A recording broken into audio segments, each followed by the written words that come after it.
हमें क्वेश्चन दिया हुआ है एक सर्कुलर डिस्क है of radius 50 centimetre at rest है मतलब यू इनिशियल की वैल्यू 0 दी हुई है, turn about an axis that is perpendicular to plane and passing through its centre से पास कर रही है, ठीक है। It is subjected to an torque से मतलब एक टॉर्क लगाया है जो कि हमारे पास प्रोड्यूस करता है एंगुलर एक्सेलरेशन, मतलब अल्फा की वैल्यू हमारे पास, हमें अल्फा की वैल्यू क्या दे रखी है, अल्फा की वैल्यू हमारे पास 2 दे रखी है, हाँ। अब हम क्या निकाल रहे हैं, हमें नेट एक्सेलरेशन बताना है at the end of 2 second, हमें नेट एक्सेलरेशन बताना है, अल्फा पता है हमें, तो हमें ए सेंट्रीपिटल और ए टेंजेंशियल निकालते तभी हमें ए नेट पता चलता है। तो पहले ए टेंजेंशियल निकालते हैं।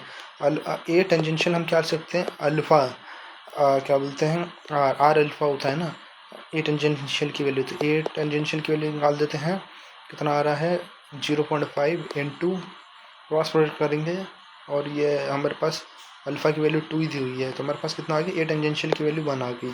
ऑलराइट, हमारे पास अब दूसरा ए सेंट्रीपिटल निकालते हैं। ए सेंट्रीपिटल की वैल्यू हम क्या से निकाल सकते हैं, v² से। ऑलराइट, हमें ए टेंजेंशियल पता है तो v = u + at, ये कर दो। u की वैल्यू 0 है, v की वैल्यू हमें निकालनी है, a की वैल्यू हमारे पास 1 है और t की वैल्यू 2 है। तो v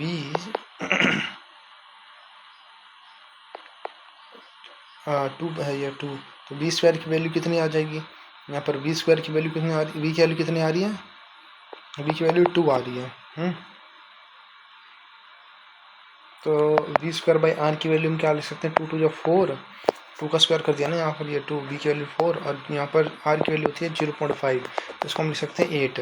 तो ए सेंट्रीपिटल की वैल्यू हमारी 8 और ए टेंजेंशियल की वैल्यू कितनी आ रही है 1, ठीक है। अब हम क्या बोलते हैं, अब इसमें रख देते हैं ए टेंजेंशियल और ये हम क्या कर सकते हैं, ए टेंजेंशियल की वैल्यू हमारे पास है 1 और ये 8 है, 8² + 1² का हम मतलब ये निकालेंगे ना, √8² + 1², तो हमारे पास √65 करके आ रहा है, तो √65 या फिर √64, 8 के आसपास ही आएगा आंसर, कुछ 8 के आसपास। ऑलराइट।